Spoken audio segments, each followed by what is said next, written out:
नमस्कार, सी न्यूज़ भारत में आप सभी का स्वागत है। मैं हूं आपके साथ विजय लक्ष्मी। वक्त हो चुका है न्यूज़ बुलेटिन का।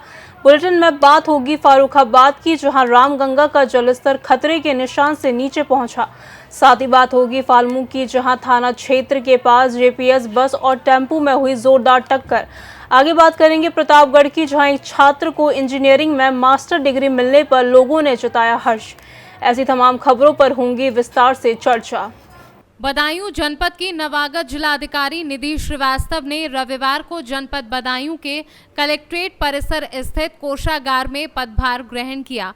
उन्होंने कलेक्ट्रेट स्थित अपने कार्यालय कक्ष में अधिकारियों के साथ बैठक कर विकास व राजस्व कार्यों की स्थिति को जाना।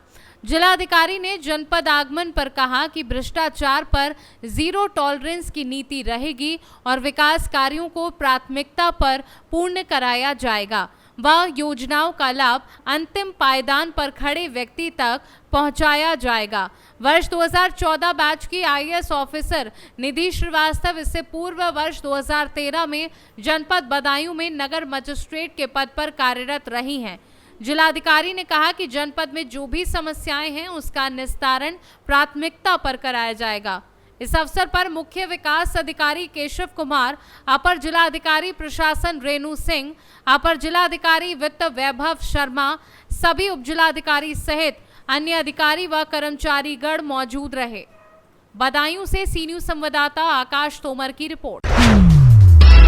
फर्रुखाबाद जनपद के अमृतपुर तहसील क्षेत्र में रामगंगा का जलस्तर खतरे के निशान से ऊपर बहने पर 13 गांव जलमग्न हो गए हैं, जबकि 4 सड़कें बाढ़ से प्रभावित हैं। लगभग कई गांव का मुख्यालय से संपर्क टूट गया था। रामगंगा नदी का खतरे का निशान 137.10 सेंटीमीटर पर खतरे के निशान से रामगंगा 5 सेंटीमीटर ऊपर बह रही थी। इसका मुख्य कारण पहाड़ों पर लगातार हो रही बारिश का पानी छोड़ा जा रहा है। गांव व रामगंगा नदियों में रामगंगा के बढ़ते जलस्तर को देखते हुए एडीएम सुभाष चंद्र प्रजापति सहित कई अधिकारियों ने गांव का निरीक्षण किया। अपर जिलाधिकारी को निरीक्षण के दौरान ग्रामीणों ने बताया कि उच्च अधिकारियों ने आवश्यक दिशा निर्देश दिए हैं कि भारी बारिश के मौसम में हर साल जलस्तर बढ़ने से गंगा का कटान बढ़ता रहता है। वहीं अपर जिलाधिकारी सुभाष प्रजापति का कहना है कि कल जल का स्तर बढ़ा था और आज 40 सेंटीमीटर तक घट गया और लगातार घट रहा है। उन्होंने कहा कि बाढ़ से निपटने के लिए जिला प्रशासन ने पूरी तैयारी कर ली है। सर, जो रामगंगा का जल स्तर बढ़ा है 137.5 सेंटीमीटर बढ़ा हुआ और कुल खतरे के निशान से कुछ कुल मिला के 5 सेंटीमीटर नीचे रह गया है। तो मतलब जो अमृतपुर और राजेपुर विकासखंड में जो गांव प्रभावित हुए हैं, कितने गांव उसमें सर प्रभावित हुए हैं? देखिए, जो है हमारा अभी तो गंगा जो है काफ़ी नीचे चली गई है। जो इसमें तहसील क्राइमगंज के जो गांव थे प्रभावित, जिसमें पानी गया था, वो सब नीचे चला गया है। और रामगंगा में पानी बढ़ा था, आज रामगंगा भी 40 सेंटीमीटर नीचे चली गई, तो खतरे के निशान से काफ़ी नीचे हो गया है। कुल 13 गांव में रामगंगा का पानी आया था, जिसमें 4 सड़कें हमारी जो है जिसके सड़क के ऊपर से पानी जा रहा था। और वहीं जो है आज की मॉर्निंग की जो रिपोर्ट है, वो सड़क से 1 फीट नीचे पानी चला गया है। तो पानी तेज़ी से घट रहा है। और इन गांव में जिन लोगों की फसलें, जैसा कि आप जानते हैं कि मक्के की ज़्यादातर फसलें जो है लोगों ने काट रखी है जो है, और कुछ क्षेत्रों में गन्ने की फसलें हैं तो वो ज़्यादा प्रभावित नहीं है।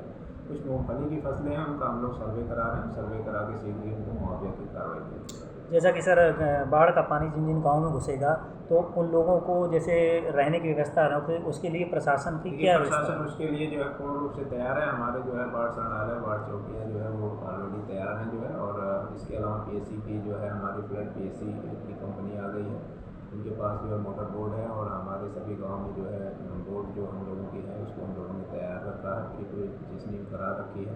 कहीं भी ऐसी कोई स्थिति आती है तो हम लोग उसमें तत्काल कार्रवाई करें। फर्रुखाबाद से सी न्यूज़ संवाददाता आदेश शर्मा की रिपोर्ट। पलामू जिले के नीलांबर पीताम्बरपुर थाना क्षेत्र के कुंदरी गांव के समीप में जेपीएस बस और टेम्पो में जोरदार टक्कर के बाद टेम्पो पर सवार 2 लोगों की मौत मौके पर हो गई। हादसे के बाद गुस्साए ग्रामीणों ने बस में आग लगा दी है। पलामू से सी न्यूज़ संवाददाता विक्रम की रिपोर्ट। पट्टी नगर के वार्ड नंबर 10 में रहने वाले अमन श्रीवास्तव पुत्र अरुण कुमार श्रीवास्तव ने आईआईटी गुवाहाटी से मैकेनिकल ब्रांच में मास्टर डिग्री हासिल की है, जिस पर क्षेत्र के लोगों ने हर्ष व्यक्त किया है। पट्टी नगर के रहने वाले अमन श्रीवास्तव शुरुआती दिनों से ही इंजीनियरिंग में अपने करियर की शुरुआत करने के लिए उन्होंने गुवाहाटी आईआईटी से एमटेक की डिग्री प्राप्त की, जिस पर वरिष्ठ पत्रकार निर्मल कुमार पत्रकार के भतीजे की उपलब्धि पर पट्टी नगर वासियों सहित क्षेत्र के कई लोगों ने हर्ष व्यक्त किया है। प्रतापगढ़ से सी न्यूज संवाददाता रोहित जायसवाल की रिपोर्ट।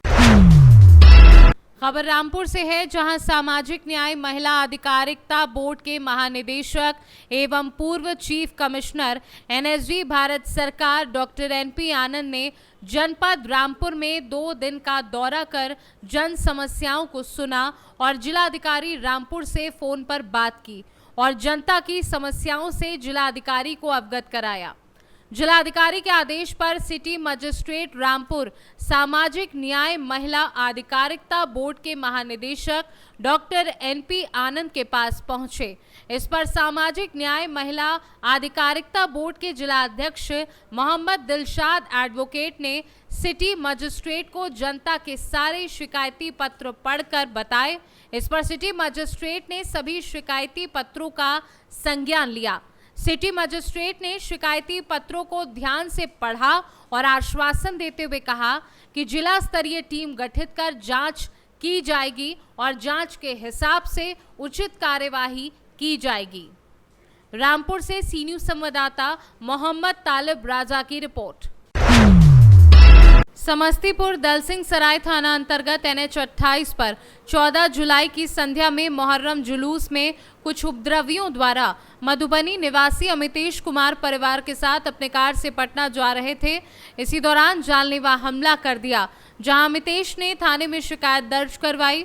शिकायत पर थाना अध्यक्ष राकेश कुमार रंजन गंभीरता से लेते हुए त्वरित कार्यवाही करते हुए छापा दल टीम गठित कर हमला करने वाले 4 आरोपी को पुलिस ने गिरफ्तार कर लिया है।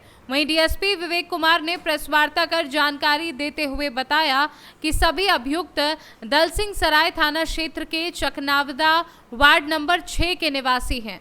जिसमें एक कार क्षतिग्रस्त, पूरा क्या मामला है? और देखिए, एक संध्या में कल 14 तारीख को एक आवेदन थाने में आता है, जिसमें अमितेश कुमार जो कि मधुबनी के रहने वाले पटना में जाने के दौरान उनको उनके कार पे कुछ मुहर्रम के जुलूस के दौरान कुछ चोरियों के द्वारा हमला कर दिया गया तलवार से, जिसके कारण उनका कार जो है वो क्षतिग्रस्त हो गया है। इस आधार पे हम लोगों ने प्राथमिकी दर्ज करते हुए कार्रवाई की है और मानवीय सूचना श्रृंखला चौकीदार के बयान पर हम उन लोगों को पहचान किया और पहचान करके 5 लोगों की गिरफ्तारी कर ली है। इसमें नाबालिग भी हुए हैं? हाँ, इसमें 2 नाबालिग भी हैं। समस्तीपुर से सी न्यूज संवाददाता प्रवीण प्रकाश की रिपोर्ट। भले ही बाराबंकी शहर इस बार बाढ़ की चपेट से बच गया हो, लेकिन फिर भी शहरवासी जलभराव की समस्या से परेशान हैं। लोगों को आने जाने में परेशानी होती है। रास्ते में पानी भरा हुआ है, जिसकी शिकायत जिम्मेदारों से करने के बाद भी कोई ठोस कदम समस्या के निराकरण के लिए नहीं उठाया गया। ऐसा ही मामला बाराबंकी शहर के मोहल्ला राहत नगर का है, जो कि नगर पालिका बाराबंकी में आता है। यहाँ पर जलभराव की समस्या काफी दिनों से बनी हुई है और पानी की निकासी नहीं हो पा रही है और नाली का निर्माण भी नहीं हुआ है, जिसके चलते स्थानीय निवासियों को कई तरीके की परेशानियों का सामना करना पड़ता है और घर से निकलना भी दूभर हो गया है। ऐसे में नगरपालिका परिषद के अध्यक्ष बार बार शिकायत के बावजूद कोई कार्यवाही नहीं कर रहे हैं और लोगों की समस्या जस की तस बनी हुई है। ऐसे में सोचने वाली बात यह है कि जो सरकार, प्रशासन आम आदमी के हर वादे पूरे करने, हर समस्या के निदान के दावे करता है, ऐसी समस्याओं को दरकिनार कैसे कर देता है। अब देखने वाली बात ये होगी कि राहत नगर के निवासियों को राहत मिलती है या नहीं। मैं आपका ये मोहम्मद हरीम। अच्छा, किस महल्ले से? ये राहत नगर नदी। क्या समस्या है? समस्या क्या, ये सड़क जब से मोहल्ला बसा है तब से सड़क आज तक कभी नहीं बनी और हालत देख ही रहे हैं आप। जब भी बारिश होता है पूरा जल भराव, निकलने की समस्या और बहुत परेशानियों से गुजरना पड़ता। अच्छा, इसकी शिकायत की है? शिकायत कई बार गए हम लोग, चेयरमैन के पास गए हैं, नगर पालिका में गए, लेकिन कोई सुनवाई नहीं है। तो अब क्या चाहते हैं? हम लोग चाहते हैं कि जल्द से जल्द इस सड़क का निर्माण कार्य हो जाए, नाली बन जाए, हम लोग की समस्याओं से दूर। आपका हमारा नाम मोहम्मद सब्बीर है। मोहल्ला? मोहल्ला हमारा राहत नगर है, वार्ड नंबर 2। हमारे महल्ले की आबादी लगभग 5-6 हज़ार वोटर है। क्या समस्या है? समस्या हमारे यहाँ के पानी के जल भराव, पानी भरा हुआ है सर रोडों पे नाली बनी नहीं हुई है और 1 साल से ज़्यादा हो गए हम लोग बराबर जो है नगर पालिका भी गए हैं और चेयरमैन साहब के यहाँ पर गए हैं और आश्वासन मिलता है कि हाँ हो जाएगा काम, कोई काम नहीं हो रहा है। बाराबंकी से सी न्यूज़ संवाददाता मोहम्मद गुफरान की रिपोर्ट। चतरा पुलिस अधीक्षक के गुप्त सूचना के आधार पर प्रतापपुर पुलिस ने सोमवार को एक लूट करने वाले आरोपी को गिरफ्तार कर जेल भेज दिया है। पुलिस अधीक्षक को गुप्त सूचना मिली थी कि 97,710 रुपए की लूट करने वाला व्यक्ति प्रतापपुर थाना क्षेत्र में गजवा में है। सूचना के आलोक में अनुमंडल पुलिस पदाधिकारी के नेतृत्व में एक एसआईटी टीम का गठन कर ग्राम गजवा में छापेमारी की गई। छापेमारी के दौरान गजवा मोहम्मद अली के घर के समीप महुआ के पेड़ के पास से मोहम्मद नईम अंसारी पिता सलाउद्दीन अंसारी को गिरफ्तार किया गया।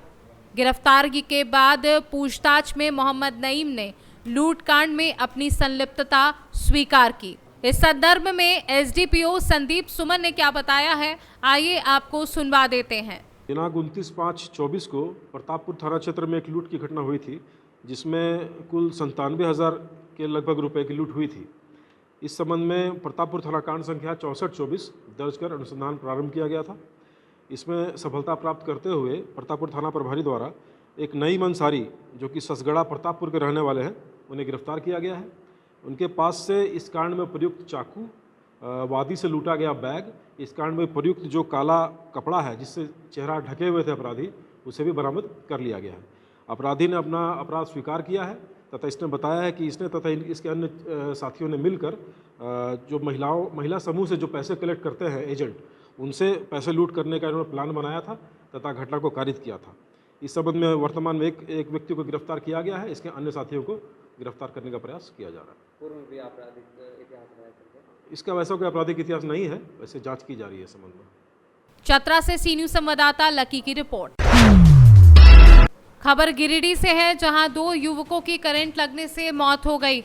परिजनों व प्रत्यक्षदर्शियों का कहना है कि दोनों युवक टेंट का काम कर रहे थे। इसी दौरान 11,000 वोल्ट करंट प्रभावित हो रहे तार के संपर्क में आने से दोनों युवकों को घटनास्थल से किसी प्रकार सदर अस्पताल लाया गया।